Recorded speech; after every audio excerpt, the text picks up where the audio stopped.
iQOO பிராண்ட்லேருந்து Z9 5G அப்படிங்கிற லேட்டஸ்டான ஒரு 5G smart ஃபோனை வந்து இந்தியாவில் லான்ச் பண்ணியிருக்காங்க. இது ஒரு மிட் ரேஞ்ச் ஸ்மார்ட் ஃபோனாக வருது. iQOOட இந்த Z9ல எல்லா விஷயங்களும் தராங்க. மேலும் இந்த ஃபோனில் வந்து கொடுக்குற ஸ்பெசிஃபிகேஷன் நல்லா இருக்கா இல்லையா அப்படிங்கிறத முதற்கொண்டு எல்லாத்தையும் டீட்டெயிலாக இந்த வீடியோவில் பேச போகிறோம். ஸோ வீடியோக்குள்ள போக முன்னாடி சேனல் சப்ஸ்கிரைப் பண்ணி அப்படி பக்க பெல் ஐக்கனை ப்ரெஸ் பண்ணி தொடர்ந்து உங்க ஆதரவு தாங்க. முதல்ல இந்த ஃபோனில் இருக்கிற டிஸ்பிளேலேருந்து ஆரம்பிக்கலாம். இந்த ஃபோனில் ஒரு 6.67 இன்ச்சுக்கான ஃபுல் HD ப்ளஸ் உள்ள 90 ஹெர்ட்ஸ் AMOLED டிஸ்பிளே கொடுக்குறாங்க. 360 ஹெர்ட்ஸ்க்கான டச் சாம்பிளிங் மேலும் HDR10+ஓட சப்போர்ட் இருக்கு. 1400 நிட்ஸ் வரை பீக் பிரைட்னஸ் போகுது. அது மட்டும் இல்லாமல் டிஸ்பிளேக்கு வந்து DT*2 அப்படிங்கிற ஒரு ப்ரொடெக்ஷன் வந்து கொடுக்கறதா சொல்லியிருக்காங்க. ஸோ பேசிக்காக பார்க்கும்போது கார்னிங் கோரில்லா கிளாஸ் 3க்கு மேலே கூட கொஞ்சம் பெட்டரான பெர்ஃபார்மன்ஸ் வந்து கிடைக்கும்னு சொல்லி எதிர்பார்க்கலாம். மேலும் இன் டிஸ்பிளே ஃபிங்கர் பிரிண்ட் ஸ்கேனரும் இந்த டிஸ்பிளேல தராங்க. ஸோ ஓவராலாக வந்து இந்த டிஸ்பிளே வந்து ஓரளவு டீசென்ட்டாக இருக்குன்னு சொல்லலாம். AMOLED டிஸ்பிளே கொடுக்குறாங்க. அது மட்டும் இல்லாமல் ரெண்டாவதாக ஃபுல் HD+ ரெசல்யூஷனும் வருது.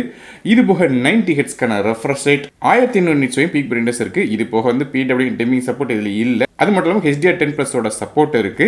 மேலும் வந்து ப்ரொடெக்ஷனுக்காக நான் ஏற்கனவே சொன்ன மாதிரி DT*2 அப்படிங்கிற ஒரு கிளாஸ் வந்து கொடுக்குறாங்க. கார்னிங் கோரில்லா கிளாஸ் 3 மற்றும் 4க்கு இடையில வந்து வரும் சொல்லி எதிர்பார்க்கலாம். ஸோ இதான் வந்து இந்த டிஸ்பிளேயோட ஸ்டாட்டிஸ்டிக்ஸ். இதை வச்சு நீங்கள் வந்து டிஸ்பிளே நல்லா இருக்கா இல்லையா அப்படிங்கிறத ப்ரெடிக்ட் பண்ணிக்கலாம். அடுத்தபடியாக இந்த ஃபோனோட ப்ராசரை பற்றி பார்க்கலாம். இந்த ஃபோனில் நமக்கு வந்து MediaTek Dimensity 7200 அப்படிங்கிற ஒரு 4 nm ப்ராசர் கொடுக்குறாங்க. கிராஃபிக்ஸ்க்காக மாலியோட G610 MC4 அப்படிங்கிற GPU கொடுக்குறாங்க. ஸோ இப்போ இந்த ப்ராசர் ரேங்கிங் பட் ஸ்டாட்டிஸ்டிக்ஸை நீங்கள் இப்போ ஸ்க்ரீனில் பார்க்கலாம். ஸோ இந்த ப்ராசர் கிட்டத்தட்ட 38 ரேங்க் வருது. அதாவது B கிரேட் ப்ராசராக கொடுக்குறாங்க. ஸோ பெர்ஃபார்மன்ஸ் எப்படின்னு கேட்டிங்கன்னா ஆப்ஸ் பண்ணுற பிரச்சனை இருக்காது. மல்டி டாஸ்கிங் படிக்கலாம். கேம்ஸ் எப்படின்னு பார்க்கும்போது நமக்கு வந்து மிட் செட்டிங் கேம்ஸும் சில ஹெவியான கேம்ஸும் வந்து விளாட முடியும். ஸோ பெர்ஃபார்மன்ஸ் இந்த ஃபோனில் வந்து டீசென்ட்டாக இருக்கும். அடுத்தபடியாக ரேம் மற்றும் இன்டர்னல் ஸ்டோரேஜ் பற்றி பேசலாம். இந்த ஃபோன் வந்து 8GB RAM with 120GB storage மற்றும் 8GB RAM 2GB ஸ்டோரேஜ் அப்படிங்கிற ரெண்டு ஸ்டோரேஜ் கான்ஃபிகரேஷன் வருது. நமக்கு ரேம் வெர்ஷன் LPDDR4 RAM பயன்படுத்துறாங்க. ஸ்டோரேஜ் வந்து UFS 2.2 கொடுத்துருக்காங்க. ஸோ ஸ்டோரேஜ் வந்து கொஞ்சம் ஸ்லோவாக தான் இருக்கு. மைக்ரோ SD கார்டுக்கான சப்போர்ட் இருக்கு. 1 TB எக்ஸ்டர்னல் பண்ணலாம். ஆனால் டெடிகேட்டட் சிம் செட்டாக கொடுக்கல. அது போல ஹைப்ரிட் சிம் செட்டாக கொடுத்துருக்காங்க. ஆனால் 2 சிம் கார்டு அப்படி இல்லைனா ஒரு சிம் ஒரு மைக்ரோ SD கார்டு ஃபோனில் அட் டைமில் யூஸ் பண்ண முடியும். ஃபோனோட OS பற்றி பேசலாம். இந்த ஃபோன் வந்து Android 14 பேஸ் பண்ண FunTouch OS 14 இன்டர்ஃபேஸில் ரன் ஆகுது.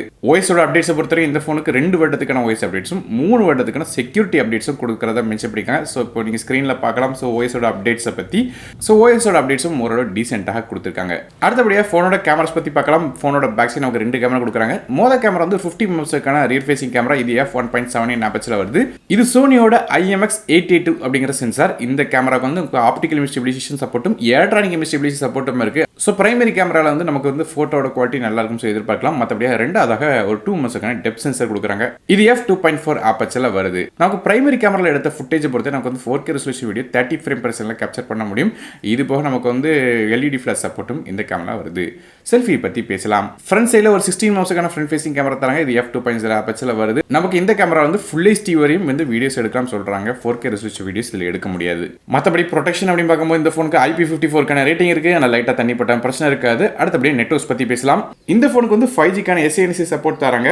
கிட்டத்தட்ட வந்து 8 5G பேண்ட்ஸ் இருக்கு. இது இப்போ dual 4G LTE, Wi-Fi 6, Bluetooth 5.3 தராங்க. GPS பொறுத்து சிங்கிள் பேண்ட் தான் இருக்கு. மேலும் ஆடியோ பொறுத்த நமக்கு வந்து 3.5 ஜாக் சப்போர்ட் கிடையாது. அதுபோல USB Type-C தான் தராங்க. ஸ்டீரியோ ஸ்பீக்கர் சப்போர்ட் இருக்கு அப்படிங்கிற மென்ஷன் பண்ணிருக்காங்க. ஃபோனோட வெயிட் 188 கிராம் வருது. ஃபோனோட பில்ட் குவாலிட்டி பொறுத்து நமக்கு வந்து இந்த ஃபோன் வந்து பேக் சைடில் பிளாஸ்டிக் கேஸ் தான் தராங்க. நமக்கு இது போக IP54 ரேட்டிங் இருக்கு. ஆனால் லைட்டாக தண்ணி போட்டாலும் பிரச்சனை இருக்காது. ஃபோனோட பேட்டரிஸ் பற்றி பேசலாம். இந்த ஃபோனில் ஒரு 5000 mAh பேட்டரி தராங்க. இது சார்ஜ் பண்ணுறதுக்கு 44 வாட்க்கான ஃபாஸ்ட் சார்ஜிங் சப்போர்ட் வருது.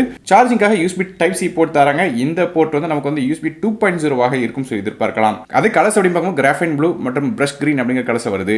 இதோட விலையை பொறுத்தவரை நமக்கு வந்து 8GB RAM with 120GB storage விலை 19,999க்கும் அதே 8GB RAM 2GB ஸ்டோரேஜ் விலை 21,999 அப்படிங்கிற விலையில Amazon வெப்சைட்ல வைக்கிறாங்க. இந்த ஃபோனோட பை லிங்க்ஸ் டிஸ்கிரிப்ஷன்ல கொடுத்திருக்கேன். சோ ஓவரால் ஃபோனோட ஸ்பெசிஃபிகேஷனை வச்சு நீங்களே கம்பேர் பண்ணி பார்த்திருப்பீங்க. ஸ்பெசிஃபிகேஷனை வச்சு கம்பேர் பண்ணி பார்க்கும்போது ஒரு டீசென்ட்டான ஸ்பெசிஃபிகேஷன் வந்து கொடுத்திருக்காங்க. ப்ராசரும் நல்ல டீசென்ட்டான ப்ராசர் வந்து கொடுத்திருக்காங்க.